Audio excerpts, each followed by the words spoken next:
Very briefly, I am Brian Landers, a member of CAC. I am your facilitator for tonight. My job is simply to keep things moving, and I will be as unobtrusive as possible. I will now turn us over to Vince Stewart, our president, for him to give a very brief introduction, and then you pass it from there, Vince. All right. Greetings. Just want to thank everybody for showing up. It's our vision for the CAC, the Community Advocacy Coalition, that we are like kindling to the fire that will put under the emerging leaders to step up to the call and take the baton, so to speak, and carry on with the democracy and keep things on track. So with that, I will go ahead and pass the ball to Byron. Good evening, everyone. I also want to welcome everyone for joining this event. I've been asked to kind of give an overview of the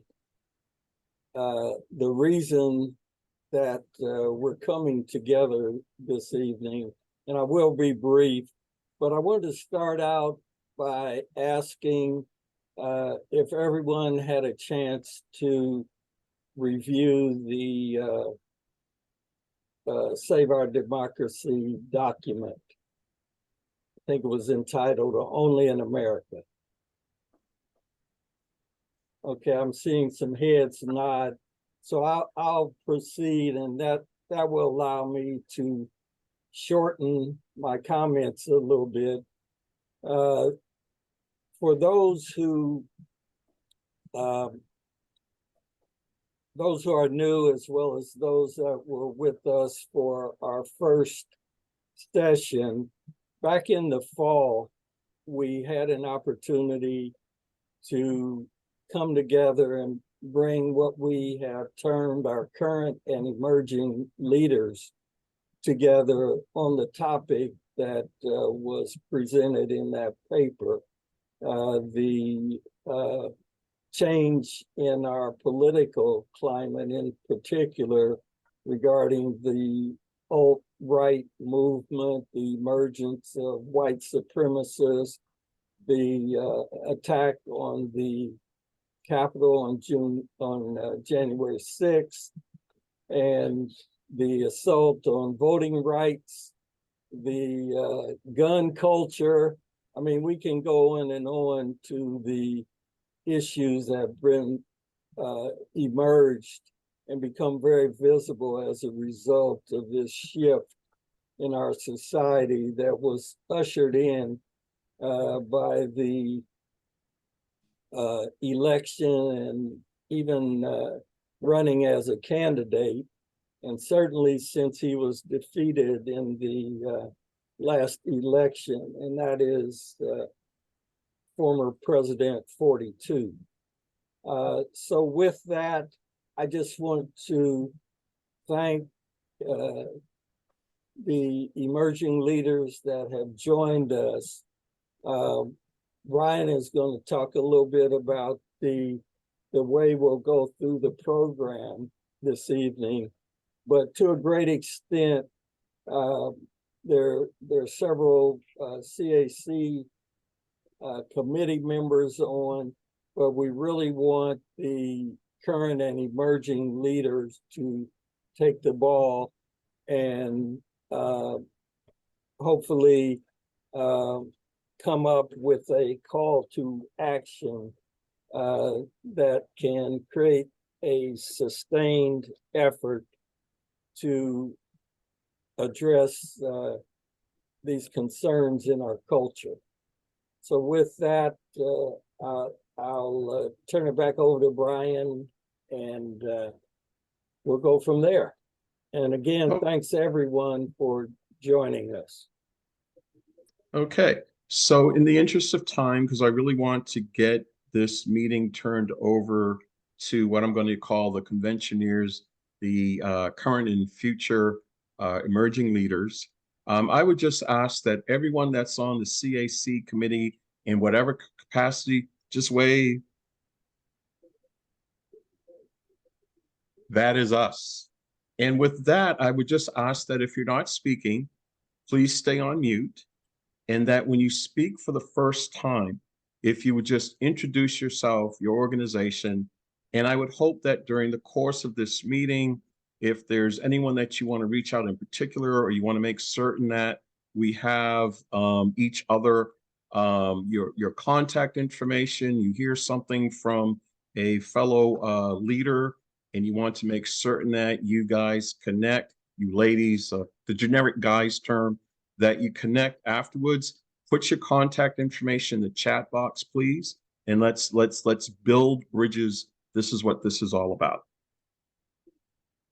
So I'm going to open us up. Brian, if I may, just as a point of information and order, has it been determined that we are planning to start the dialogue at approximately 7:15, and it will continue to 8:15, and then we'll have a call to action? Sure. Okay. Okay. So we're actually 3 minutes ahead of schedule. This is awesome. So my first question, I have prepared questions. However, it's not necessary to get through all the questions I have prepared. We as a board have prepared. What's important is that we have a dialogue and that we leave this meeting with connections and actions for the future. Okay? So the first question is, what do you believe to be the most pressing concerns or issues for our country today? I'll repeat that. What do you, generations, believe to be the most pressing concerns, issues for our country today? Would anyone like to start our conversation?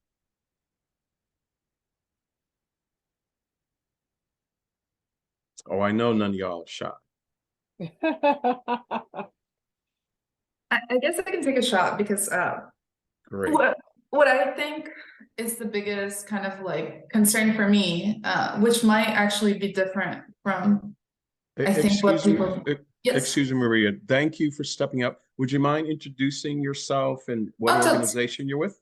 Yeah. Hey, y'all. My name is Maria Navarro, she, her pronouns. I am with Cause, but I'm also with Dems. So like very active in Ventura County Young Dems, and I'm the president of the Greater Oxnard Organization for Democrats right now.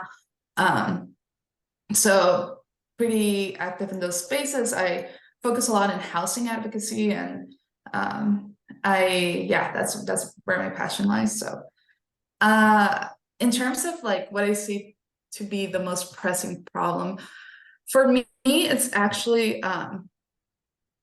the loss of interconnectedness.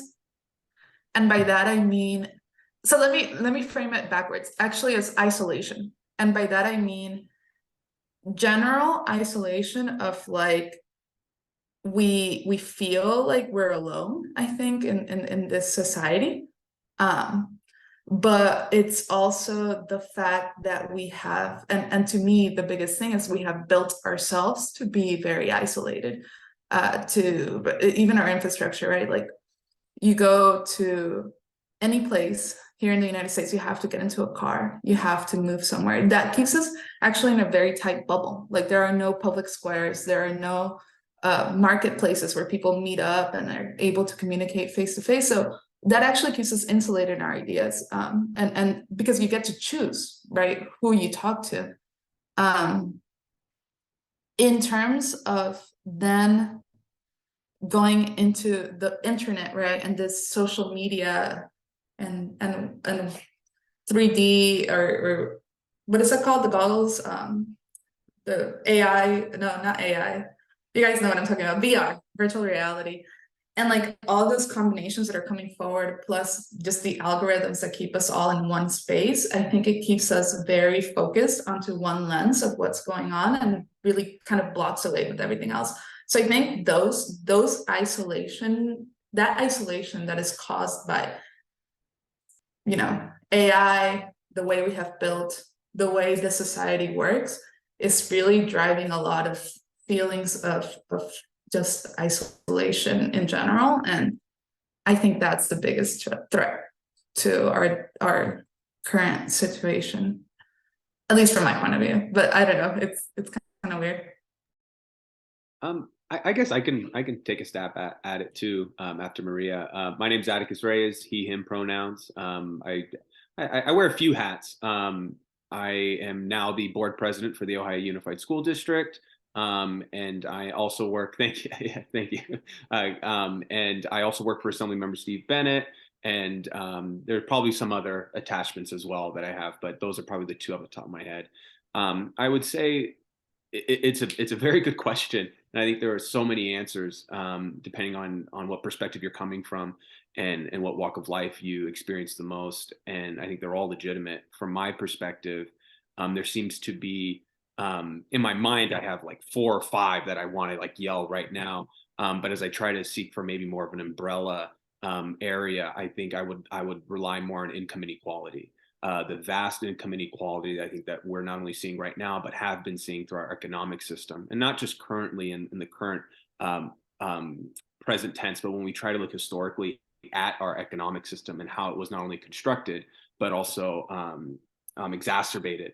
And I think that's I think you see a lot of offshoots into other issues. So climate change is a big one for me. I don't think climate change comes out of nowhere. I think it's also a symptom of our economic system and the exploitation that our economic system often prefers, right? So you have this economic system that it really tries to prioritize those on top, or those who have resources, those who have connections, those who have intergenerational wealth. And it seems to be then everyone else at the bottom, at the working class, middle class, at the lower class ends. And we have a top-down system of power here. And I think that type of situation can offshoot into exploitation of our climate for resources, exploitation of the world for resources, and then also can offshoot into alienation and isolation, which I think absolutely I would agree with Maria, with feelings of loneliness. I think our economic system is a major, I just feel our economic conditions are a major contributor to that.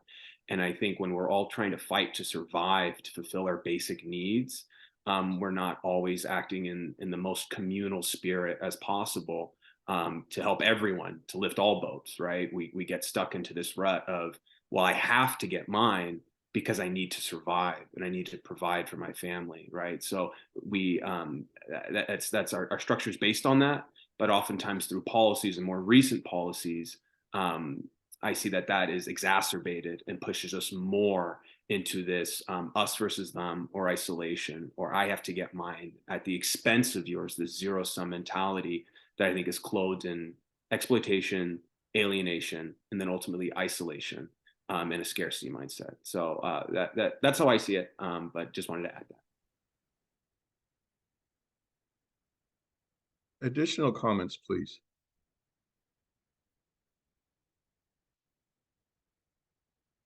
Can you repeat the question for those who just came on board?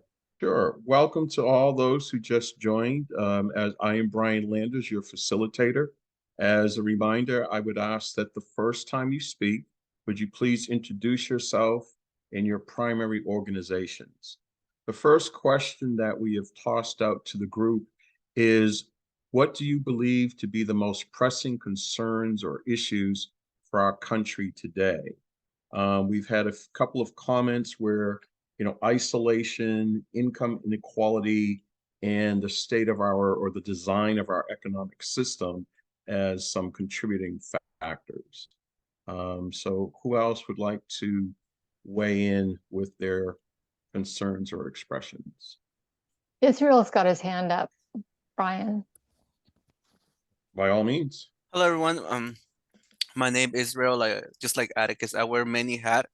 I currently work with the group called Oye, which is the Oaxaqueño Youth Encuentro. It's a statewide youth organized work with indigenous youth, Mixteco, Zapoteco, and other community. But also wear other hats. Also part of MyCup and other groups in Oxnard. I think at least one of the biggest problem, or one of the biggest issues that at least I'm concerned with is our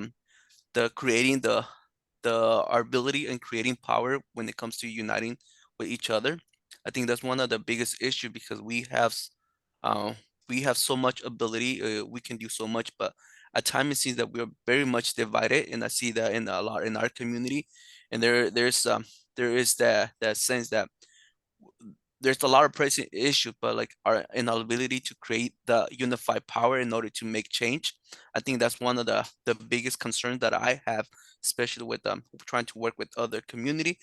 How can we connect and how can we create power? Especially one of the biggest like one of my biggest challenge, like how can I get the indigenous Mixteco community connected with other organization or other groups in order to create power and press in order to get change done. Other other than that, I think the other biggest issue that I'm seeing is housing. Housing is it's a huge issue not only here in California but around the nation. So people are not able to afford a place to stay. The housing crisis is out of control. Rent is out of control. People are just basically on survival mode because they can find a place to stay and to just have a like a decent life. Right now, and we look at Ventura County, we see community living in one family living in like in a room. So in a room, like 10 people living in a room is something that is pressing that I believe we should take a look at it, especially with how do we do affordable housing, those barriers that are within affordable housing, even with the Section 8, there isn't enough regulation that support those that even get the vouchers because there isn't enough landlord to get to accept those voucher. There's a lot of inequality in housing and renting and for people to find an affordable place or just a place to live, and it's affecting. I think we used to think about as housing problem as just those that were that were poor or lower, but it's affecting everyone from middle class even to those that are high earners. So I think housing is becoming such a big issue that in the future, if we don't really tackle it, it's gonna be even it's gonna affect us a lot worse. So that was just giving my 2 cents. Thank you. Thank you. Anyone else like to weigh in on this question? And welcome to those of you who are joining us. It's great to have you on board. As a reminder, the first time you speak, please introduce yourself to the group. And if there are any particular connections that you want to make, please be sure to add your contact information into the chat box so that you can collaborate even outside of this meeting.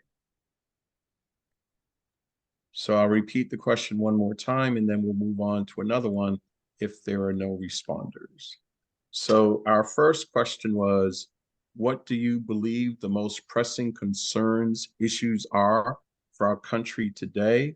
We've talked about isolation, economic inequality, the economic system that may or may not be designed to enforce that economic inequality, the pressures that housing, the cost of housing and the scarcity of housing puts on people as well, resulting in a us versus them, or I have to get mine. Good luck with you getting yours. Anyone else want to respond to that question? Sure, I'm happy to chime in Great. here. I'm Stephen Auclair. I live in Port Hueneme. I should say Stephen Auclair, he, him pronouns. And I live here in Port Hueneme. During the day, I work for the County of Ventura as the Diversity, Equity, and Inclusion Coordinator for the county. But in the night and on the weekends and whenever, I'm also the chair of the Ventura County Democratic Party. I'm the past chair of the local Oxnard, the Greater Oxnard Organization of Democrats, and then I'm also with the Stonewall Democrats here in the county as well. And I think in addition to everything else we've touched on, I've really had this sense in the last 4 months or so of regression, right? And regression of where we're at in several categories, whether it's race related, women's rights, of course, and the status, just the status of women and daily life, and also LGBTQ plus individuals and just their daily life. It's not just issues and rights and all of those, right? But just their day-to-day life, right, is regressing in so many areas. Even areas where, including here in Ventura County, where we thought there was progress being made, right, on many of those fronts. When you look nationwide in the work I do around diversity, equity, and inclusion, that somebody mentioned to me the other day, oh, well, that field must be expanding, those job prospects, and actually we're in a decline among those positions. Many of these positions were created in the wake of, George Floyd's murder and a response. But now since the spotlight has shifted elsewhere, even the areas where we thought we were making progress has begun regressing, right? And so I think we just have to be really aware of where this is happening nationwide, but also focus in on where is it happening locally. In some ways, we have to also hold these things in tension, right? And one way we now have I think the most, from what I understand, African Americans elected, Black individuals elected in Ventura County in local office. We have a higher increase of Latinos getting elected across the area. Here's a shout out to Atticus and others. But and just in the last couple of years, we've gone from one LGBTQ elected official openly LGBTQ elected official ever elected in Ventura County to, I think we're now at 6 or 7. So, we can hold those things in tension, right? Like, yes, we're making progress, but also things are regressing in some ways, right? And we have to be alert on, the most mundane things, whether it's the debate right now over what to do with the flag, pride flag at the county of Ventura, and whether or not they'll raise it for the third time, or not, right? And you look at the same argument is happening right now in the Fresno County. Literally, the flag policy is getting pulled, it's being debated, and sometimes we have to think, is this happenstance that both of these things are occurring, or is this a larger conversation that is happening? And so anyhow, I'll leave it there, but I think being mindful of regression, not just in Tennessee and Missouri and Georgia, where my family on one side is from, but also here at the county level, right? I think that's why this conversation is so important, because we are in all kinds of different facets in the county, and saying, hey, actually, this national issue, we think it's going to be playing out here locally, and here's what it looks like here. It just looks a little bit different, right? It's a little bit more subtle, or in some cases not as subtle. It's going to in your face, and we don't care. We're going to push it through, right? So I'll leave it there, but that's what came to my mind. Thank you, Stephen. Appreciate the comments. Unless we have someone desiring to weigh in on that question, we'll move on. Okay. Next question, and just one other thing I want to remind everyone that even though I am facilitating and generating some questions for an open dialogue, this is a dialogue. If there are other pressing issues that come up and you feel the passion to talk about that, please let's get it out there. This is your meeting.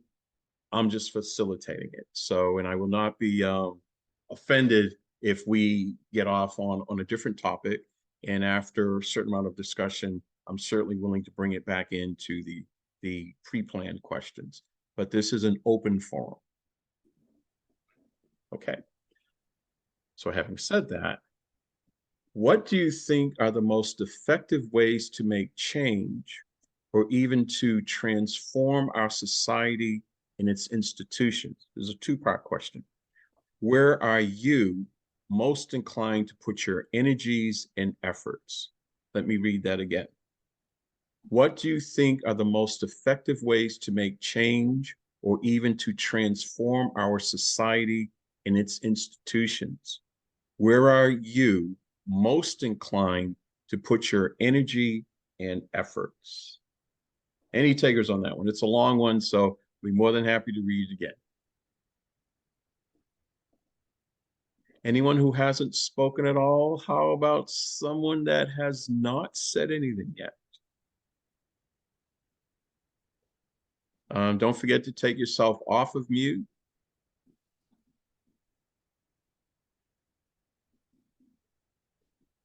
Hello, hello. Ah, Dr. Joyce. I'll take the bait there, Brian. I appreciate you. Okay, thank you, thank you. Indeed, indeed. James Joyce, the third, most recently affiliated with Coffee with the Black Guy, facilitating conversations around race, equity, and issues of the like. Former district director for now retired Senator Hannah-Beth Jackson. And, you know, the logical thing for somebody with a background like that would be, you know, legislative advocacy would be, you know, the way out. But I think I also follow the tone of what I've heard so far on this conversation is that we're at a different place than what we've been before. And things aren't, you can't do what we kept doing and expect to get change.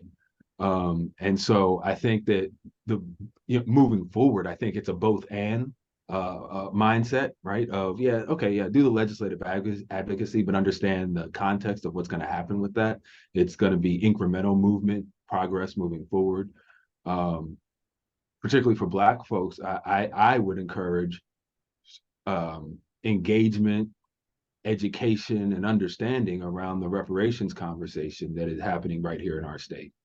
And I'm speaking specifically for Black folks to say we need to catch up on that issue because other folks in our community absolutely are not.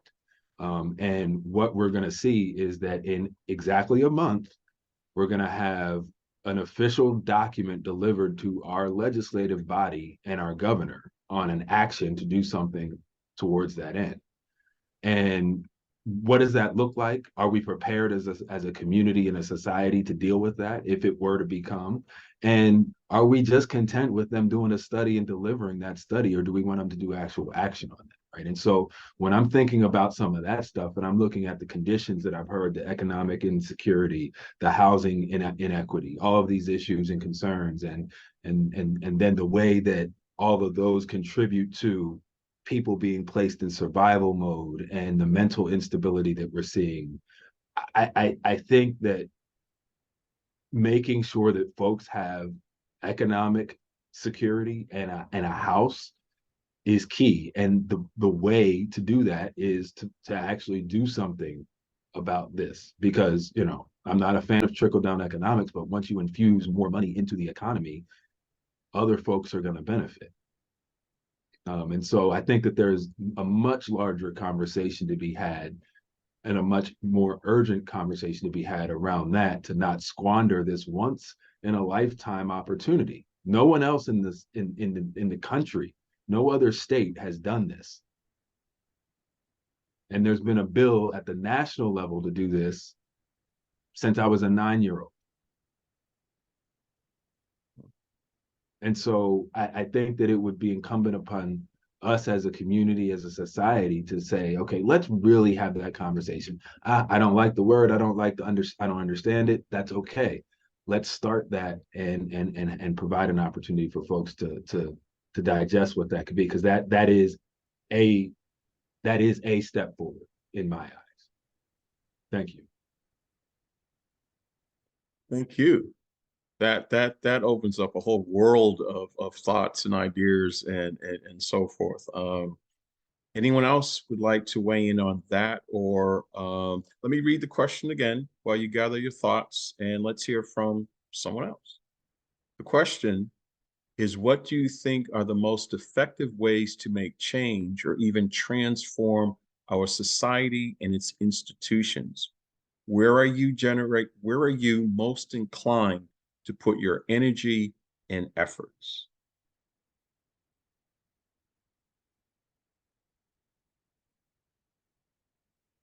I know you have some thoughts out there. Please share.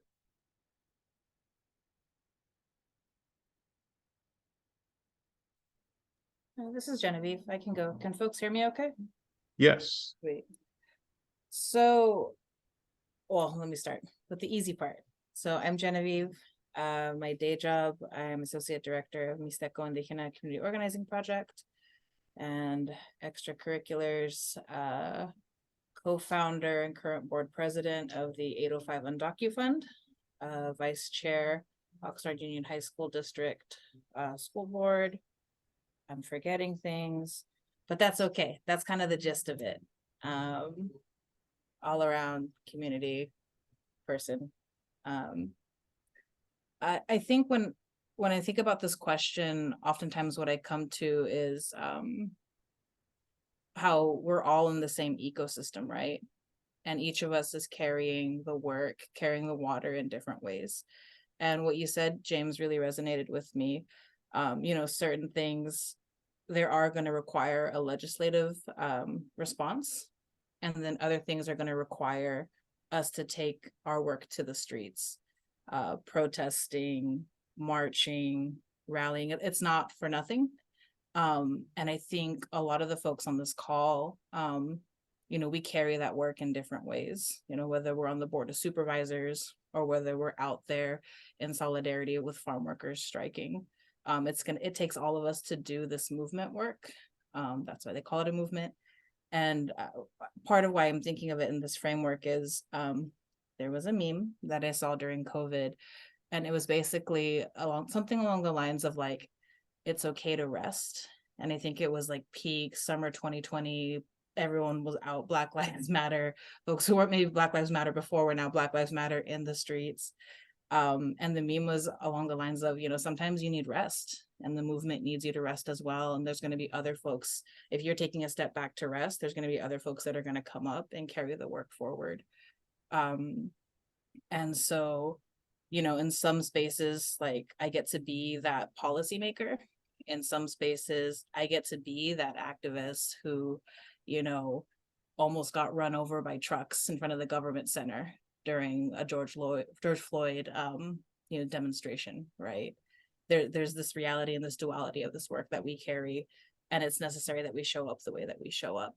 And so, at the risk of ranting a little bit more, I'm going to stop there, but I guess that would be my offering for this group, is that each of us contribute in the way that we can, whether again it's in a suit, in a tie, in a blazer, or whether it's, you know, fist up, bandana, you know, trying not to get arrested, even though we're not the ones that are being the aggressors, right? And a lot of my activism work stems in, you know, marriage equality. You know, I am part of that LGBTQ population where my rights were dictated to me by the government.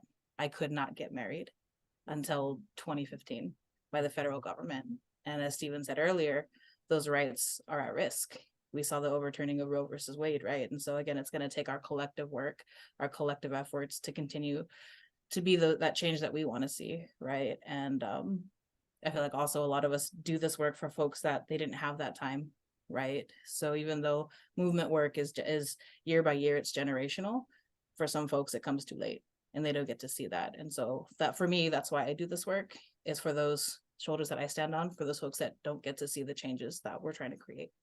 That 7 generation forward, 7 generation backwards approach. Thank you. Thank you. Wow, good stuff, good stuff. Who else? Anyone else? Anyone that we have not heard from yet? I'll repeat the question one more time. If the note takers, we will move forward. Oops, sorry. So the question is, what do you think are the most effective ways to make change or even transform our society and its institutions? Where are you most inclined to put your energy and efforts? And I might just toss out there, do you think that our society and or its institutions even need change? And surely that ought to get some responses. I'm sorry, I don't want to take up too much space, but I just would like, because No. James and Genevieve just are they were spot on, I think, with exactly what they're saying about how we carry the water and all the different roles that we can play. I just also wanted to add, I think it's also about recognizing your privileges that you have that allow you in certain spaces that others may not, right? I'm half Mexican, but I'm white passing. I have lighter skin. So what advantages does that give me to help the cause of the movement that I'm really passionate about? How do I use that privilege and recognize it and not be subconscious about it? Put it in the forefront and allow me to help amplify the voices of folks that I think are not being amplified, right? Or even in physical protests, literally human shields, for our community that don't have that privilege, because we know certain folks will react differently to someone with my skin tone than someone else, or with my gender identity than someone else, right? So I think it's incumbent on all of us as well to recognize the privileges and what we can bring to the table, some of those that we have control over and some that we don't have control over. And I think that intersectionality and that humility, that base humility of what you bring to the table that you may not even have control over, and how to use that to be diverse in your approach. Because I absolutely agree with what Genevieve and James are saying, is a diverse approach. I get so frustrated that oftentimes it feels it comes from the top down, that we have to act in a uniform way. Sometimes I fear that uniformity is being thrust upon us to make it easy for the counterclash on that pushback. And so trying to be as diverse as possible, to utilize different strategies in different members of our groups, and recognizing that base privilege that you have in whatever your identity is, and trying to use that to platform and to amplify and to protect the strongest voices that we need to protect at this point. I'm just scribbling some notes. This meeting is being recorded. We have a few folks, I'm sure, that are taking personal notes, and I'm a horrible note taker, but there's a few things, bullet points that I've been writing down. Yes, Stephen. Yeah, I just wanted to add real quick. One of the things I've been really thinking about in the last couple of months is, I really got politically involved here locally in like 2018, right? I just so happened to have Arthur invite me to get involved in politics here locally. It was right when the Oxnard recall happened, and get plugged in with Carmen Ramirez's campaigns after that, right? And all those issues and all the people I interacted with all over that. And I just love the history with each of these communities, right? Good and bad, right? How do we interact? I think in recent months, when the Board of Supervisors flipped in January, that's where most of my attention had been for the last couple of years, right? When it flipped in January and it went to values that many of us don't hold, right? And certainly values that board has not held in 42 years, right? 42 years was the last time that was held by different values, right? And I think what we're seeing is this rapid movement, right, to make up for lost time on their end, right? And that is what's happening, and it's moving very quickly, right? Each board agenda, you need to read and look at who's on the table this month, right? Because everyone so far, somebody's on the table getting cut up, right? Some issues getting taken aback. But I also think it's interesting to see the people who are suddenly becoming engaged, right? You have some predominantly historically white environmental groups, right? That some would frame as perhaps they had been viewed as caring more about trees than people, suddenly talking about Lemonwood oil drilling and finding community in that, and finding community around some of these issues that are building, campaign finance. Many people that was not top of mind 3 months ago, right? And some people that is now even more aware, like, oh, this is happening nationwide, but it's also happening locally, right? 20 years of campaign finance reform gone in an instant, right? So we're seeing that. And I think also, right now with the LGBTQ issues being called into question suddenly. I was just having a conversation last week from one of my friends, actually she's a member of the NAACP, and she was so encouraging in the sense that she said, if something happens with that, give me a call, right? Like, I'll be there. And I think that's what's going to be really interesting here, is to see these groups come together and say, hey, if you're attacking this person and they're on the menu this week, we're going to show up for that group, right? And I think that's where it's going to be powerful to piggyback on meetings like this and others to figure out who are the community members out there and where do we need to start covering each other's backs, right? Because we can't be taking it for granted that those things are happening. I also think nationally, you're seeing some groups pitted against each other, right? Kind of the natural, oh, the faith community doesn't support the LGBTQ community, or they're going to be anti-trans. When that's not my experience, right? I've interacted with many people of faith who say, you know, I want you to stay alive and I want you to be able to live your, you know, your full self, right? And whatever that looks like. And so I think we're going to really see some interesting partnerships there. And I think finally, somebody I often think about was my great aunt, who's still alive, but she lives in South Carolina, grew up in Savannah, Georgia. Family had been there 150 years.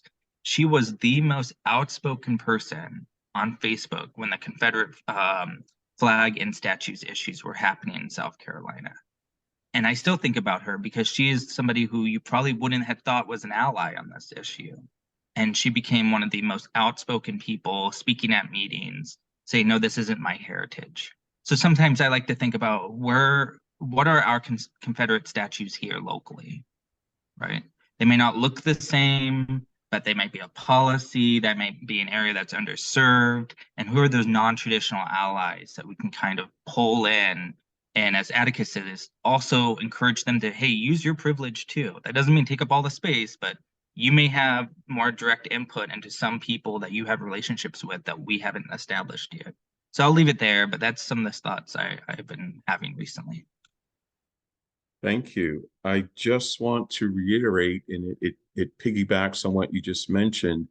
One of the goals of this forum is that you get to know each other and you build bridges to each other. And as a result, I just want to remind you to please put your contact information into the chat. You know, if there's someone you want to reach out to directly and say, hey, call me later, reach out to them directly through the chat, give them your number. Let's make lasting bridges here. That's one of the goals. Maria, is your hand up? Would you like to say something? I would, if it's okay. Of course it is.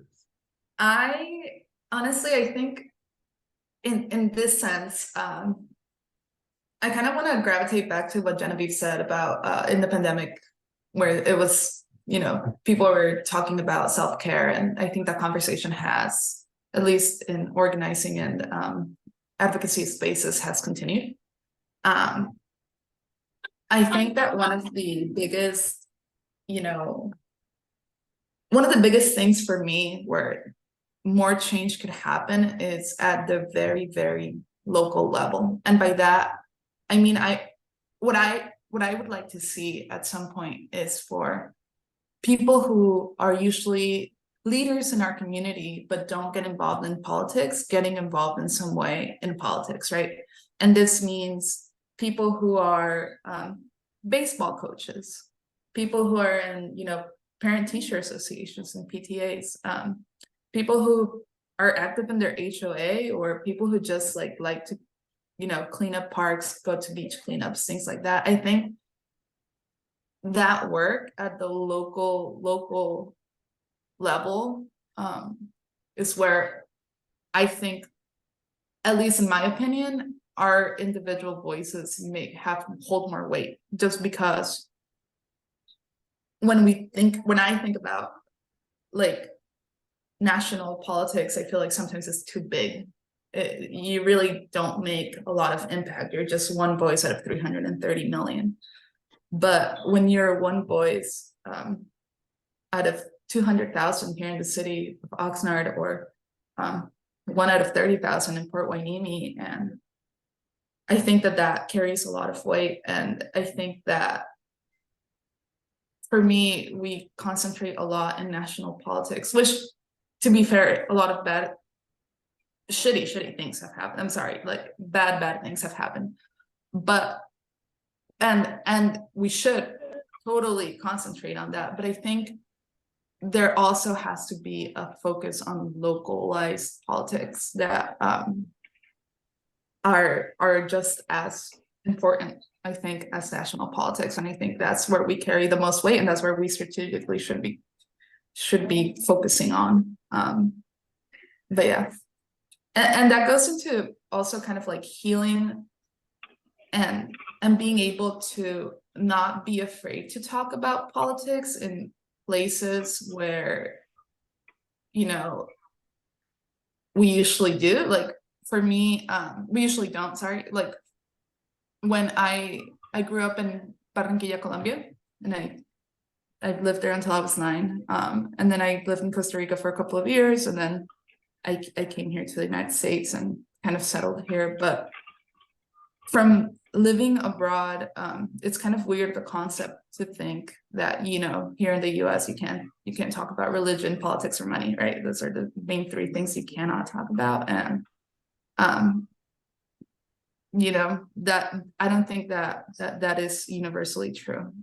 In Colombia, you go to your taxi driver and they talk about the mayor and what they're doing, right? And you know, it goes back to me to the lack of public spaces and our ability to be able to talk to people about this wholeheartedly. Thank you. Vani Lopez, please. Yep. Hi, Vianney Lopez, County Supervisor for Ventura County, representing Central, South Oxnard, and the city of Port Hueneme. And I trying to, you know, actually connect the conversations and the comments that a few people have made. And it was Maria's comment that brought it to me in terms of politics and what we see nationally, and what James talked about that is happening at the state level. And what Stephen O'Clair talked about in terms of regression on a lot of issues that affect every person here in Ventura County in one capacity or another, whether you're Black, you're Latino, you're an immigrant, you're a woman, I mean, anything, any definition of who we are individually. And it really has to do with what we are seeing at a national level, whether it's the politics, what we're seeing happening in other states, the regression of issues and those conversations. In one way, it trickles down to what is happening here locally. And I completely agree with what has been said about paying attention to being aware of what's happening at a national level, but paying attention to what's happening locally, because those issues are unfolding locally. And it is in having the leadership and having the right people in office who can advocate and who can be a voice on those issues, and being able to you know, kind of pass on the baton to someone else, because it is exhausting. It is exhausting too, on a daily basis and on a weekly basis. You know, for me on the board, like Stephen said, very early on this year, I learned, pay attention to what, you know, another supervisor, another board member is saying, because those words are going to be followed with action that is going to be more impactful to the lives of the people that we represent, to the people that are close to us.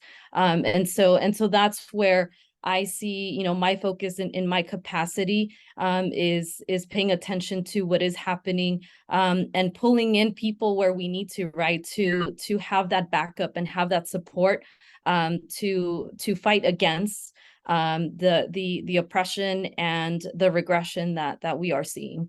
So it really all ties down to those of us who can participate today, and how we can carry that back to others. Thank you. Other comments? Once again, for those of you who are joining, the purpose of this forum is to build bridges, to network, to make sure that we are able to contact you. Please feel free to input your contact information into the chat box so that people can reach out to you and build alliances going forward. Any other respondents to that two-part question? Would anyone like me to reread it, or should we move on to another question? You can reread the question real quickly. All right. Good to see you this evening, Laurie. So the question is a two-part question. What do you think are the most effective ways to make change or even to transform our society and its institutions? Where are you most inclined to put your energy and efforts? So that's a good question, because that was the main reason why I ran for office, so I could make a change. Former council member Lori Brown, City of Ventura, was because I saw an opportunity to fill a gap. In the City of Ventura, it was NIMBY, anti-development, and we were hemorrhaging businesses to the city of Oxnard and a lot of other surrounding cities, because we just were inactive when it came to development, which meant we were going to lose sales tax revenues in order to pay for city services, and we paid for it. And our streets not being able to be repaved, not having enough money to lace our trees, not having enough money to fix our sidewalks, a lot of different things, and a lot of plazas, retail plazas being blighted. And so when I ran for office, I said, no one on council up until this point has had a background in redevelopment and economic development or community development, so that the city's economic engines can be revitalized. Of course, you have to have partners when you do that. That means allies on council. That means allies in the community, allies with grassroots organizations. That's the only way that things work. And I like what the young lady said when I first got on about local politics. People think that they want to focus on our congressional offices, like, oh, that's so great, it's wonderful, look at all what they're doing. They're at the White House, they're in Washington, D.C., they're where all the action is at. But those congressional representatives, they live here. So our congressional representatives are Salud Carbajal and Julia Brownlee, and our state representatives are our senators, Monique Limon, and then we have our state, Steve Bennett, which is our state assembly member, at least where I live in District 1. And then, of course, my board of supervisor is Matt Levere. But what people don't realize is when you want your values in policy that trickles down from federal down to local, it's because you have to be involved locally. Those people who run for office typically have been involved in nonprofit, local organizations, grassroots organizations, pushing for those policies and those things, values that are important to them. And then that translates into policy eventually, because they're lobbying politicians or they run for office. And those local politicians, so when you look at a Matt Levere, he started at city council. He went to the board of supervisors. Maybe one day he'll go to state assembly. Steve Bennett started on the board of the Ventura City Council, went to the board of supervisors. Now he's in the state assembly. Monique Limon was on the school board and went to the assembly and now is a senator. That's how it happens, as a succession. And they have term limits. And what people miss is you really need to support those local politicians and let the community know that you're there for them, so that they could raise that money and be able to be in those positions so they can represent you. So I'll stop there. Very informative. So just a quick time check. It's almost 8 o'clock. We have 15 minutes of open discussion remaining, and then we want to go into a next steps, future plans with the final 15 minutes. So with that, I'm going to move on to a third pre-planned question. But once again, if someone has a burning desire for something that is not contained in the question, please speak up. This is your forum. I'm just here to facilitate. So hearing no burning desires at the moment, I will. Brian, Yes, can I offer something very quickly that I found to be helpful? It's a tool that I've picked up in recent years. And it specifically talks that comment about change, right? And it's Okay. the way that I'm thinking about change and the way I understand change, it breaks down into like 3 legs of a stool. What am I thinking? What am I feeling? And what am I doing? So the cognitive, the affective, and the behavioral. And as you start to think about how are you going to change anything, if you think about what am I thinking, what am I feeling, and then what am I going to do, that starts to get you over the hump of like, okay, so it's not so insurmountable. And so that's a tool that has been very helpful for me in understanding of like, how do you move that needle, or how do you kick over the wall or bust open the door, whatever it is that you want to do, that level. And then thinking about, okay, so you've got those 3 legs of a stool. So then if you think about change, okay, what are you going to do individually on those 3 levels? What are you going to do interpersonally in your relationships with other people on those 3 levels? What are institutions? How are you going to impact institutions to change on those 3 levels? And then culturally, those 3 levels as well. And so thinking on those three legs of a stool in those 4 levels of context, it's just, it kind of, I guess, kind of puts things in a box in my head as we address these issues that are so Herculean. And hopefully I offer that it's helpful for someone else as well. Okay, that's very insightful. Other comments, reactions? I have one other thing to add. I think what Yes. James said is amazing. He's right on point. I also wanted to add that a lot of people don't realize in politics, you either have money power or you have people power. And the people who have both, those are the ones who rise to the top. The money pays for the people. The people can replace the fact that you don't have as much money. That's why they call it the grassroots organization, because you have the people, which is like the grass. A lot of people that hold you up. That's your foundation. When you don't have a lot of money, and when you look at Ocasio-Cortez, she skipped. She had the people behind her in her community locally, and they supported her and put her in, at the federal office level.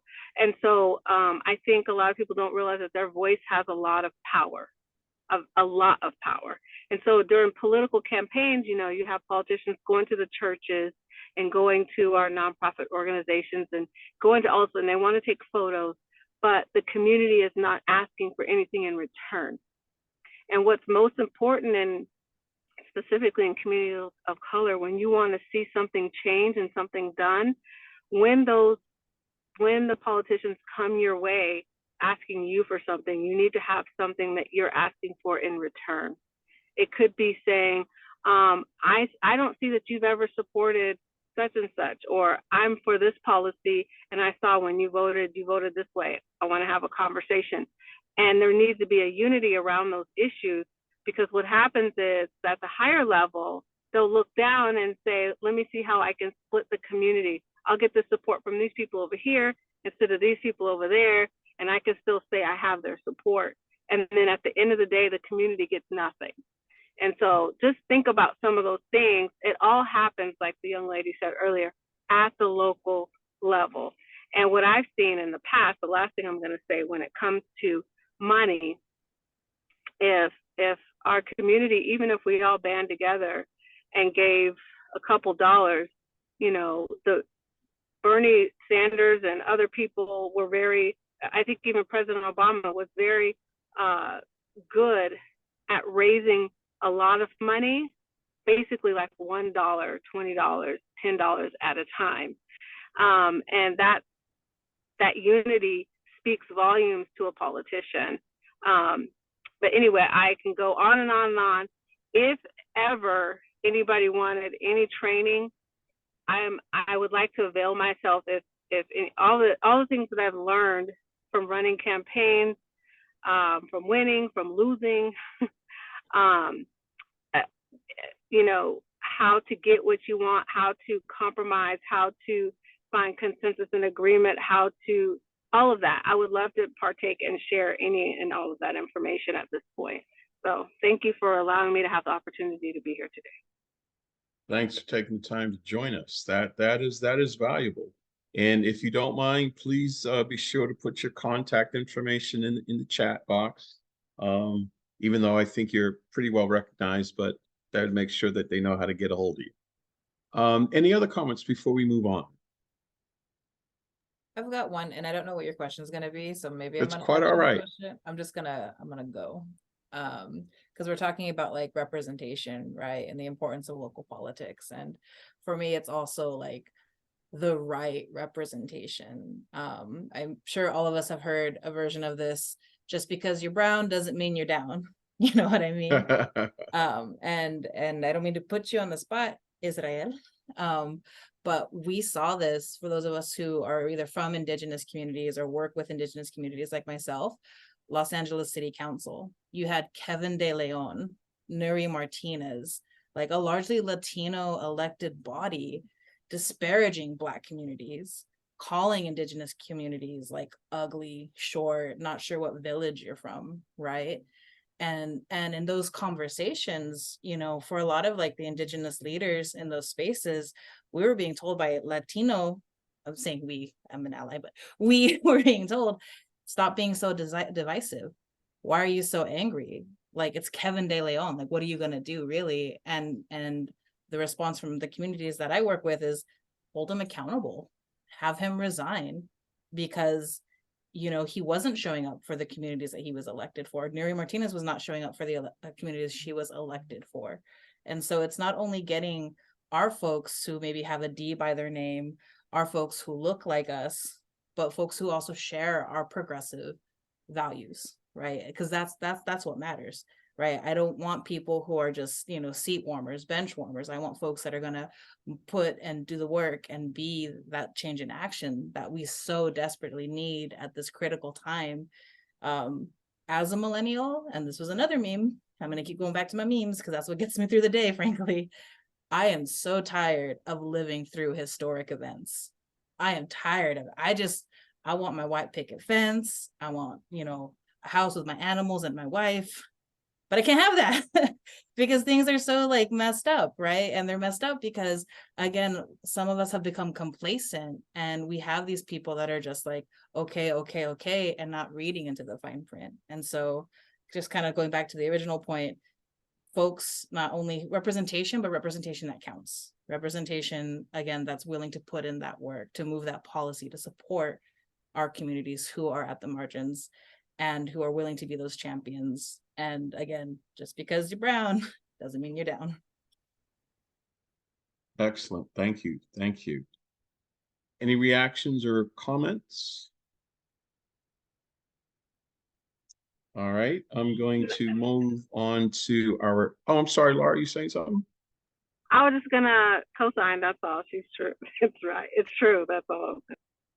Okay, so moving on, and I think this question here will probably provide a decent segue into our final 15 minutes of conversation. So moving right along, how can the older generations, of which I am one of those folks, specifically older activists, which is not my background, support your efforts? So one more time without the comments, how can the older generations, specifically older activists, support your efforts? And this gets to one of the cruxes of today's forum, is those of us that have been in the trenches for a while want to see that we share our strengths, hope, weaknesses, as Laurie had mentioned, successes and failures with up and coming generations. So this is a very open-ended question. Please be open, be honest, be blunt, be frank. How can the older generations help? Okay, Israel, I see your hand is up. Thank you. So I think one of the way the like older generation can help is the willingness to listen and understand what's going on. I mean, there's a lot of issues coming up, and at times even myself, even with the I don't feel that old, but there's other newer generation that are coming up, and there is time that I don't understand the issue, I don't understand what's going on, but the willingness to just sit down and say, okay, even though I don't understand, I don't really fully comprehend what's going on, I'm willing to be an ally and support you and create a space and do whatever I can to support what's happening. I think that's something that we really need. Even I think, like, especially I work with farm workers, and a lot of the issues that we're talking about is talking about linguistic accessibility, the indigenous community who don't speak the language, and not a lot of folk really understand like the complexity of language, because it's becoming a newer thing. When we talk about, when I talk about farm workers, and not all of us are Latino, not all of us are Hispanic, we're indigenous farm workers. Not a lot of folk are able to understand that, and that's one of the biggest challenge for me, to how do I get folks to support me even though they don't understand the issue that I'm talking about. When I'm talking about, I'm not I'm I was born in Mexico, but I don't feel Mexican. I don't feel Hispanic. I don't feel Latino. I'm indigenous. I'm a Mixteco.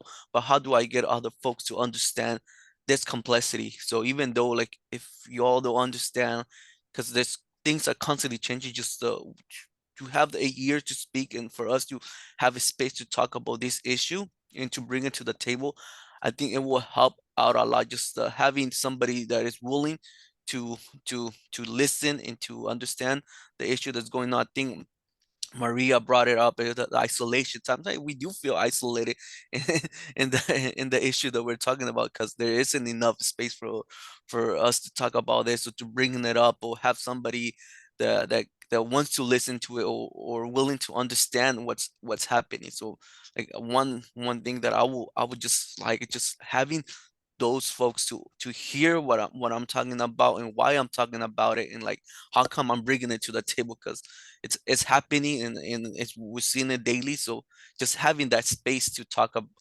about it, and just like a ear, just to hear us talk about this issue that's currently happening. Thank you. Additional reactions, comments, thoughts? I have a comment thought, but I was trying to wait for the younger ones to speak because I'm technically not young anymore. I'm 1 year come away on from now. 50. Hey, I'll be over the hill in a year. So anyway, I put it in the chat so I can be a little bit more relaxed because I'm not in elected office anymore, so I don't have to watch everything that I say. But I think it's important to show up, number one, because I was in a lot of spaces on my rise to council where I was alone. I was the only one in the room. Nobody there to speak on my behalf. No one to vouch for me. No one to say, yes, I know she's good. She's good people. She comes from good stock. Even just, even someone in the back of the room kind of, with the elbow. Yeah, she's good. I went to church with her. I mean, nothing. Nobody from nowhere in the room, in the multiple rooms that I was in. So showing up, that's really important. The other thing is putting your money where your mouth is. It's one thing for people to always say, oh, you can do it, girl. You'll be great. Oh, you're so strong. Oh, you're so educated. Oh, yeah, it's great. It's great. It's great. But you need the money. Especially the candidates and people of color in the community, we're already at a disadvantage. We're already like 10 steps behind any other people raising money for anything, even if it's just raising money to go to, like when I went to Gamaliel National Leadership Institute for agitational training for faith-based organizations. I raised the money from the church, but I knew if I didn't have connections in the church, there would have been no one else that gave me money to go anywhere. I wanted to go on mission trips. I wanted to do a lot of things, but you have to have connections to people that are willing to give you the money. And the last thing is what was that last comment I put in let me look back at the chat. Sorry. Is let the younger ones lead. So I know growing up, like I probably would have ran for office much sooner and much younger if it wasn't for the fact that I had to create my own seat. I had to create my own position. I had to create my own path. I had to create my own blueprint. I had to create everything on my own. Whereas other people have people supporting them. They come around them. They have the opportunity to be in organizations. I witnessed as I was rising, people being given director leadership of organizations that I had been members of for years. Passed me over, master's degree. It didn't make any sense. People who, it was just, but anyway, those positions, they prop you up, they give you access, they allow you to network. It allows people to know that you're credible and viable, because when you're running for office, people are always asking you, are you viable? Can you get people to support you? Can you get people to give you money? Can you? So those are the three things that I think is most important for the younger people that show up for them. Make sure you give them money, like for whatever causes that they're about, and allow them to lead, allow them to come into your organizations and have a position and use the skills and talents that they have. So that's it. Thank you, Laurie. Interesting comments. Very, very interesting. Other reactions, comments? Yeah, I'll jump in and just share that I think working within my two major leadership roles, whether it's the Good Club and our 400 members, or the Oxnard Dems, I should say, or the Ventura County Democratic Party, specifically, I'll use those examples because they're multi-generational organizations now, right? And we're navigating this transitional period where, for example, the county party, my party, the Dem party, we have 7 executive board seats, right? 6 are now held by people under the age of 50, and 6 are now held by people who are either multi-ethnic or people of color, right? And that is a monumental shift in just about a year and a half. And so navigating that has been very interesting to me. And one of the things I've learned is how valuable individuals who have institutional memory and have experience and have community connections can be in that process, right? Be allies of that process. They can be some of your strongest committee members, right? In that they have the time to invest, right? And leverage those relationships. The other example I'll give, and so I'll say that I've benefited greatly from that, from those individuals staying involved. Didn't get scared off that, oh, the millennials are taking over, even though the oldest millennials are now 42, by the way, and the youngest are now 25. So many of these organizations now have Gen Zs, and we also had a first Gen Z member of the executive board last year. So that was wild too, to realize that. But it happened naturally, right? It wasn't these individuals ran because they were young people. It was just a very natural way of developing and emerging that was so helpful.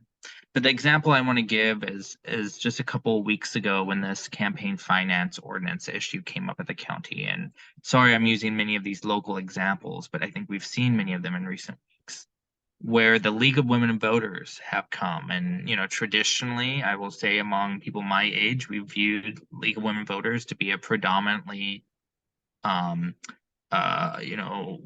white women over the age of 50, 55 organization, frankly, right? I know that's not always the case, but that's kind of been the perception. And to have them come to the meeting and speak, but also they made a commitment to have a representative at every board meeting, right? So using their privilege in a way of being able to attend meetings during the day, to attend and also know what to look for. That's what's so valuable, right? Given their experience of having worked in attended government meetings or neighborhood meetings, reading these agendas and know, wait a minute, what does this actually mean? What do these comments actually mean? And so that's what I mean. I hope you see that example of people who had the time able to show up when those who want to be there, can't be there, or may not know what to look for yet, right? Those values that used to be kept at the edge of town have come to the city center, right? To paraphrase Brian Williams' retirement speech, right? And they've gone into school boards and city council meetings, and board of supervisors, but sometimes we don't recognize it. And I think leveraging our relationships with those that have been engaged in the community longer is where we're going to see the most benefit, right? Because you all, many of those individuals have been engaged in some of these battles a long time. Some were there when the campaign finance ordinance was written, and it was written because Linda Parks had $200,000 spent against her, et cetera, right? Why did these things happen? And to James' point, in the chat, I just want to give a big shout out there that we don't have to live in the past, but learn from the past, right? These things happened because XYZ. So I'll leave it there, but I hope someplace in there you saw an example. So thank you. Thank you so much for that comment, and thank you to everyone who's participated tonight. We're now going to transition right over to Angela Timmons, who's going to talk about next steps, potential next steps. Angela, you're on mute. You're on mute. There you go. So much, and I want to commend everyone on staying with us and being with us and commenting. And even if you didn't comment, I'm sure that you had some ideas and you have ideas with regards to the questions that were asked. We're going to just take a moment to talk about call to action. Now, generally, when we talk about call to action, we are making an appeal to individuals, a motivating appeal to reach individuals to become active. Everyone on this call actually is fairly active, very active, I would say, in your organizations, in the community. So I would like to just take a moment to recap some of what has been said, and then we will talk about call to action. And even before I go into that, this convening has been sponsored by Community Advocacy Coalition. And just to give a brief roundup of what CAC is about, it's a community group, definitely here in Ventura County, that is actively involved in social justice and dedicated to improving the economic, plight, educational, legal, health, and wellness, and social wellness of the community, specifically the African American community and the community at large. And so we achieve this through leadership, advocacy, and development. And everyone has kind of touched on a bit of what we are about. We've talked a little bit about the need for interconnectedness and the fact that we're isolated. We've talked about the need to get on board with climate change, understanding our economic system and exploitation. We've talked about the need to create power in each other. And we need to figure out how we can connect with each other, especially the indigenous communities. Talked about regression. We've shared information on what we need to do in terms of legislative action and advocacy.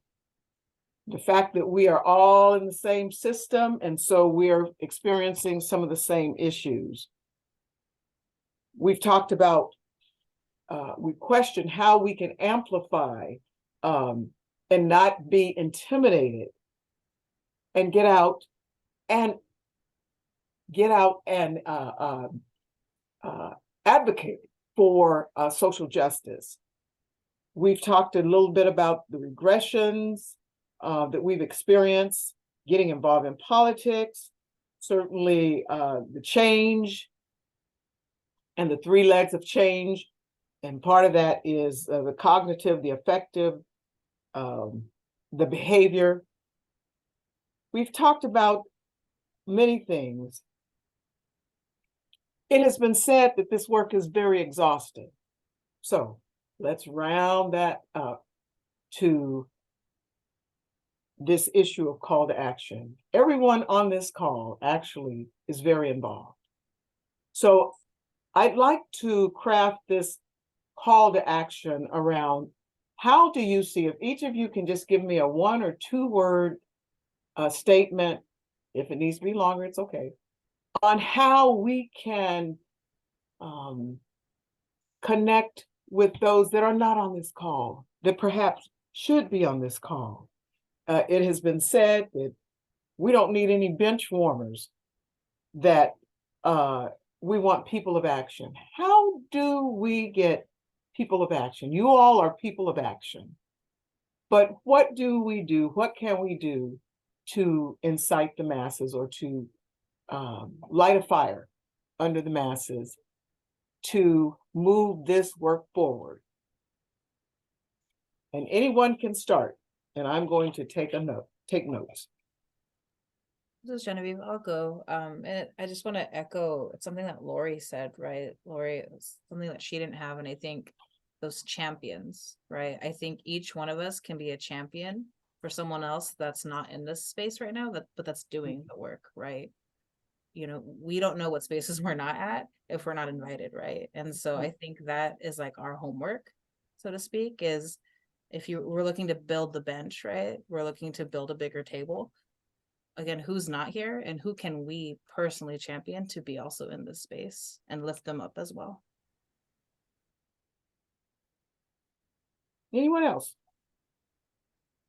I'll go because I feel like I always like to say this to you all because I had the privilege of participating in the last one. Is it may seem subtle, but creating spaces like this for young folks, emerging leaders, however you all define it, to really share without judgment what they're feeling and what they're seeing on the ground is so empowering.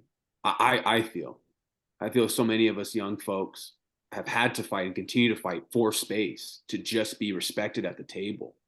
I mean, there's a lot of young people on this call that are in very impressive positions of elected power and have had to deal with that every day of being taken seriously. And for even the subtlety, for the space to be created for us to come here without judgment and share is so powerful. And when you feel like you have folks behind you, those cross-generational coalitions, just as we focus on cross-ethnic coalitions, those cross-generational, intergenerational coalitions are so powerful, and they're really moving. And so I just want to, it just always inspires me when I get to participate with you all. And then I would say is they're out there. Genevieve is spot on. They're out there. I very much affirm, I think, to what Genevieve had said earlier about, yeah, I want to rest. I live in Ojai, which is, I feel like a paradise every day. I want to go lay in the river and enjoy nature. But the world around us is simultaneously frustrating us and thus radicalizing us, I feel. And so we're out there, all of us. And so finding ways to tap into that. I always get frustrated when folks look at certain cultures and say, you all are so hardworking. We're hardworking because we have to survive. And I think young folks feel that as well, is we're so active because we have to. I'll just end with this. Gun violence is terrifying for young folks right now. And you're seeing that mass mobilization, that mass radicalization. So we're out there. It just, how do we be creative in trying to interact with that and understand that they may be interacting or mobilizing in ways that we've never seen. And so how do we try to be creative and meet folks where they're at? Maybe spaces like this, I'll just end with this. A lot of the young folks on this call who I'm so honored to call colleagues, I think we all feel uncomfortability with public speaking, but we do the best we can. This may be intimidating for folks who maybe don't have that experience, or at least or just say, whatever, I'll just do it. So maybe this type of human to human interaction, like Maria talked about, that is lacking here, has created a generation of young folks that I've always tried to say from when we registered students at Cal State Channel Islands. They are active. They want to participate. Participation just may look a little different. May not be, hey, everyone hop on a meeting in front of people and talk for an hour. It may terrify the crap out of them. So I think, how do we be creative in creating those spaces? Because the space is there that you all want to create. It may just be a little intimidating for young folks. And so how do we try to meet them where they're at, because they want to interact? We see that all the time with voter registration and with voter turnout, is they want to interact. And so it may be just to piggyback on that, we may need to consider what has been said in terms of developing those public squares for people to meet. Okay, thank you. I'll go ahead. Byron, you know what I'm about to say, because more than 10 years ago, we put together the structure for the Community Advocacy Coalition to host town hall assemblies. And those town hall assemblies were broken down to have a structure specifically to engage the community exactly as we're asking now. And here we are again. Yeah, so I think what the next step to that is we brought the town hall assemblies together, get people talking around issues, and then coalesce action around those issues. For instance, the greatest example of that, I think, in our own recent history is what's happened in Oxnard with the peaker plants and the PNG and all the environmental activity that was able to happen thanks to specifically the work of cause, right? And understanding what that organizing structure does and how that engages the community, and saying that, yes, we're going to approach this with a both and mentality. We're going to take on the legislative advocacy aspect and hold our elected officials accountable. Yeah, we might give them money. We might give them money, but we're going to hold them accountable to what it is that we care about and the things that we need to get done. Right. And then aside from that, of course, it does require the grassroots aspect. But how do you specifically get folks engaged in that is, okay, say that we're coalescing around the issue of education and having some actionable steps that people can come in and take action on. Options of steps, not just saying, hey, this is the thing that you should do, but give folks options to do some social media advocacy, come out to an event and rally and go talk to your elected official, set up a meeting, one-on-one meeting with your elected official. If that's an intimate situation, it's more like having a suite of options for folks who are passionate about specific issues to engage those issues. Folks don't always have the time to think about how can I get involved. They want to be told what it is that they can do to get involved. And so when you provide some options of things that they can do to get involved, it gives this greater sense of we're all working in consort towards a greater strategy. And I'm sure if you ask Byron nice enough, that he would be able to access that document that lays that all out in a blueprint. Thank you, James. Anyone else want to share your thoughts on what we can do? We need a growth. I think Maria has her hand up.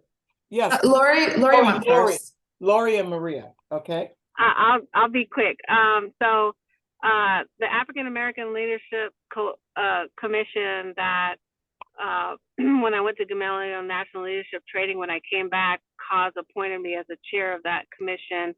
And me, Lonnie McCowan, Byron Ward, Jim Gilmer, the gentleman the professor from Oxnard College, I can't remember his name, and Fundi's brother, I can't remember all their names, but we were on that board. And that board, because back then I was in my 30s, and so I was kind of young, and they allowed me to lead. They gave me a position. They helped me believe that I was capable of leading by appointing me, and it wasn't my people that appointed me. It was the Latino organization that allowed me to lead, and I led my people, and I felt like that was one of the best things that helped establish in my mind, I can do this. And so out of that, it was a think tank. And out of that think tank came the Ministerial Alliance. It came CAC, not that we had that brainstorming, and we identified the need for having the annual kind of town halls or having African American come together talking about issues that were important. And there were, I think there was the Black Brown Alliance and something else that come out of that think tank. Okay. Thank And you. so what I'm suggesting is that I realized that talking and thinking and brainstorming had a place. But at that point, that's when it clicked in my mind as a younger person, I need to get in the ground and start doing. And that's when I started running for office. That's when I started volunteering for nonprofit organizations, doing grassroots work and all that stuff. Because I'm like, I don't want to talk anymore. I want to do. Let me be a part of Cause, an organization that was an action-oriented organization, so I can learn how it works mechanically, so I can maybe go back and take that back to my community, and maybe we could do more with that and learn how to unify. And so what I guess what I'm trying to say, and I'll wrap up, is go where they are at, pull them in, train them, let them lead, and then and then they will automatically show up to any of the organizational events that you have because you already have a relationship with them. And I'll stop there. Thank you. Maria? Yeah, just really quick, for people who, let's say, are already involved, what I would consider all of us in this room, but also the people who were invited and couldn't make it today, I would say that one of the best ways to have continued engagement with, and I'm going to talk about myself with me, is basically regular meetings, consistency, communication. So consistency with communication, like a shared goal, what are we going to do? And also, just in general, like if we want to engage, or if you all want to engage the people who couldn't make it or couldn't come up, or re-engage people, I feel like this is a very powerful room. I think that there is a lot of knowledge here. And I think this is the first time I've ever seen Atticus, James, Stephen, VNA, Genevieve, all in the same room, and we're in the same Zoom call. So it's a lot of people who we're young, but I think are very involved in various spaces and elected officials, so I think that would draw people in as well. Okay. I'd like to violate my neutral facilitator role for just 1 minute and ask each of you to take a look at the list of invitees who are unable to attend for one reason or another. Please, if you recognize someone, reach out to them, talk to them, tell them about this meeting, share your open thoughts and so forth about it. We will be getting into, or continuing with next steps and so forth. But let them know if you thought this was worthwhile. Please reach out to them and give them a personal introduction to what's going on here. And I'll turn it back over to Angela. Well, are there any other, thank you. Are there any other comments or anything that comes to mind that you would just like to share as we wind down this convening? Israel? Yes, I think it was pretty much said, but I think a mentorship type of style, something that I speak personally, we do need that guidance of especially how to navigate this whole system. And I come as a first generation professional, first generation student, and a first generation everything in my sense, like it's still learning to navigate this whole system coming from an indigenous background. I'm still having trouble understanding the complexity of government and how to do this, how to do that. I'm almost feel like I'm playing catch up with everyone. I've like one that I'm trying to, whenever I try to talk with other stuff that is going on, and I think if we do, at least right there, I do need that guidance to how to run for office, what to do in this case, and how to create power. I think it's such a big thing that as a indigenous person that we, at least I think some of the leaders that we're saying we need, because I need it's still it's a learning process, and it doesn't happen overnight. And I think another issue is kind of like I was invited by Tricia. It took her like a few emails to get to me, and a phone call. I think, and sometimes it does take that extra step in getting folks coming here, because sometimes we're so focused in our own issue, in our own world, that we don't, like, we see a space and like, okay, I'll take it. But when, like, when other leaders call and do that extra effort, it does make a change in that, and I feel because she she took a few extra steps to connect with me and to make sure that I came, and I think it was well worth it. And it does take some more work to get other folks on here instead of, we can just maybe email, text, but like it does take that extra step for other folks to come and for us in order to create power. Excellent. I want to bring something to everyone's attention, and it has to do with Maria. And Maria, you are a superpower in the sense of Maria, you know, her style of connecting people is one-on-one, and then she brings the collective. It takes a lot of energy to do that. It takes a lot of effort. And that's not to disregard what anyone else is doing on this call, but I point that out because I thought that was awesome. Maria takes the time to meet with individuals and to talk one-on-one, and then she brings in the collective. So that may definitely be a strategy to consider. Also, James Joyce brought up reparations. Maybe there's a town hall around reparations or something we do around that to bring the community together for one, an education and understanding, and then a call to action on that piece.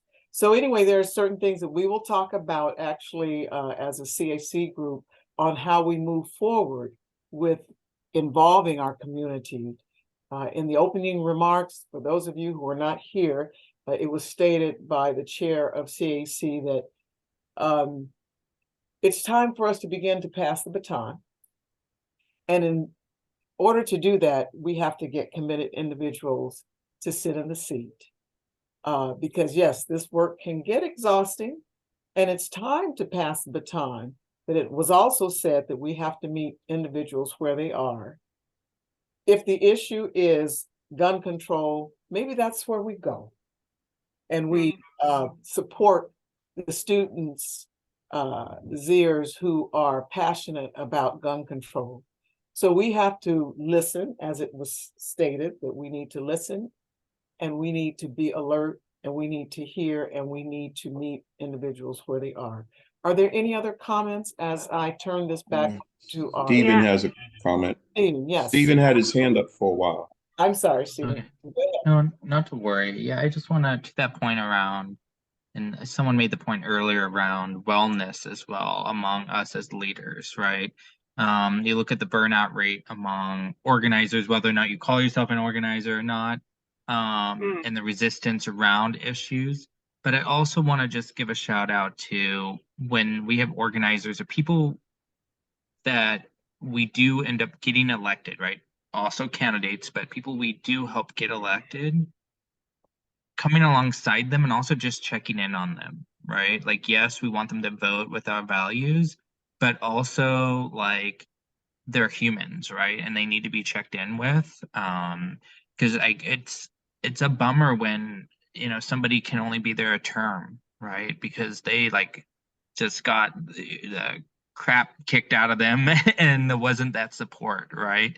And I hear over and over again, even the candidates who are running and they have friends on the campaign, and you have hype men who hype you up before each, you know, event, and then you get elected and everybody just kind of walks away and hopes you do a good job. And, you know, I think having space where even if you never actually acknowledge that's part of kind of that space, right? It's kind of, there's always that question of, well, where is the hope in this? What's going on there? Yeah, I think about my friend Atticus over here. He gets elected uncontested, and then about a month, you know, 2 days into your term, you know, crap hits the fan with Ojai Unified School District, right? One of the worst situations that any school district, I think, in Ventura County's faced in a number of years. And that issue that they were having to solve was building up for 20 years, right? So suddenly it's like, okay, how can we not call him up and say, hey, what are you doing about the school district? But like, do you need cookies? Like, do you need coffee? Do you want to talk about like global warming instead for a second? Yeah. Like, I think that's something I'm also learning too. And I think the same can be, you know, or VNA or Genevieve, it goes for everybody instead of just saying, okay, okay, VNA, figure it out, peace out, see you later, you know, or, you know, same thing with Genevieve, right? You know, particularly if you're on a board where you're now out of the majority, right? Yeah. And that's the case in the supervisors on the, you know, we think of our friend Ruth, right? On the Simi Valley School, Simi Valley City Council during her term there, just got pelted every meeting. And, you know, there's people like that everywhere. But I also think I was just talking to my friend Martha McQueen LaShawn, who got elected here in Port Hueneme, just saying like, hey, how's it going? But one of my favorite things to do is scale from 1 to 10. So instead of just saying how are things going and their response is great, say no, 1 to 10. Where are things today, right? And I think that's what's helpful in this space is getting to know each other there. Anyways, I'll leave it there, but yeah, check in on your people. Thank you so much. And in respect of everyone's time, I know that Lori wants to speak. How's our time, Brian? And so we're actually 15 minutes over time, but I would like to, if everyone's okay with that, I'd like to hear what Laurie has to say. And then surprise, Dennis, we can't go through a meeting without introducing you. So when Laurie's done, I'm going to introduce you and let the committee, the conventioneers know what you've been doing to help support CAC and our Save Our Democracy initiative. I just wanted to say I appreciated what Stephen Auclair said, because he's been on the bad end of a phone call from me a couple of times, because when I was on council, I was utterly alone and did not get support for a lot of things. And so mentally, I think I appreciate what he said. I'm glad he's checking on Miss Lejeune because it's important. Because that's all I'll say about that. But the other thing I will say is that I think it's important for us moving forward, or it's a good strategy to try to build an army of gatekeepers for the next generation, for the next election. I mean, I know the young people, they're thirsty to learn how do you be a campaign treasurer? How do you run a campaign? How do you do grassroots organizing? How do you lead a nonprofit as a director? How do you do the numbers? How do you count backwards to figure out how much money you have to raise? I mean, I literally learned all that stuff myself from the experts in the field, because I knew as an African American or a woman of color, I was going to end up having to do it all myself. And one of the campaign election cycles, I was my campaign manager, I was my treasurer, I was my marketing expert, everything. I created my digital materials, my mail materials. I took them to the print shop. I picked it up. I took them to the mail. I did everything. And I would love to be able to share that information and also train an army of leaders and gatekeepers, because what a lot of people don't realize is there's only a handful of campaign managers and treasurers in the entire county that are essentially gatekeepers, that know all of the endorsement groups, know all of the right people, know who have the money, and typically decide who gets to run and who doesn't. So that's and I'm always going to come from a political perspective, and I'm sure there's a lot of other things that are equally as important, but that's one Thank thing. you, Lori, and I think we need to take you up on that with regards to training and mentoring. Thank you, everyone, for your participation and your involvement and your comments. Brian, back to you. Thank you. So hopefully those of you who are on this call have had some contact from Dr. Dennis Downey's crew of very eager, very bright students, part of the Capstone project. Hopefully you were able to participate in the survey. There will be some information shared out in the weeks to come. And with that, I'm going to turn it over to Dr. Downey for whatever you'd like to share with us. And then we will thank you for your time and wrap it up.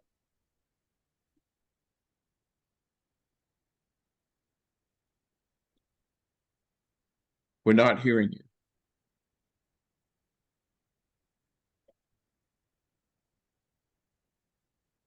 Well, I will, until Dr. Downey, gets connected. So basically, very briefly, CAC has collaborated with CSUCI Channel Islands through the Social Studies Department, I believe it is. Can you hear me now? Yes, we can hear you now. Okay. Take it away. Well, my headset wasn't working. So I can't say that I have anything particularly invaluable. I'll just give you a brief recap. Of course, we've been, I'm in the Code Dolphins, there it is. In fact, saw you last week at that celebration of service. So my wonderful sociology students, and I know, we have ex-Dolphins among us here, are working with the CAC, and I've worked with the CAC before to help pull together some of these really, really important issues at this important time. So we've been doing, my students, not me, I don't do anything. I just have the pleasure of working with the students. So they've been interviewing some of you and some others to try to do some of what we're doing here, which is find out some of the way that we can really help the CAC to come up with the ways to help support this intergenerational transition. So just working away at a crazy time at the end of the semester, but hopefully we'll be getting something to you next week, a good report and a presentation. And we're always interested in doing this. If any of you have issues where you need help, you need to have some research, let's talk.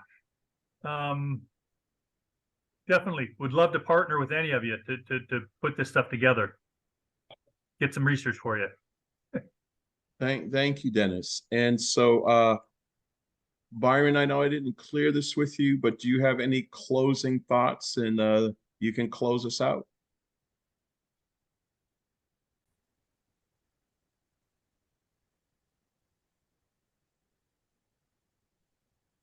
Byron, did you hear me?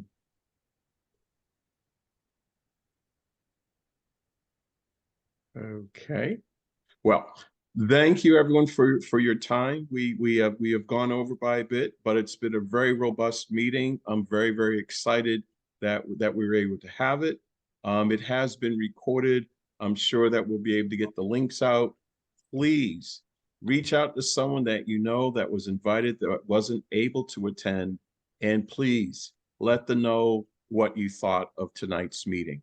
Again, thank you all so much, and happy hunting. Good night.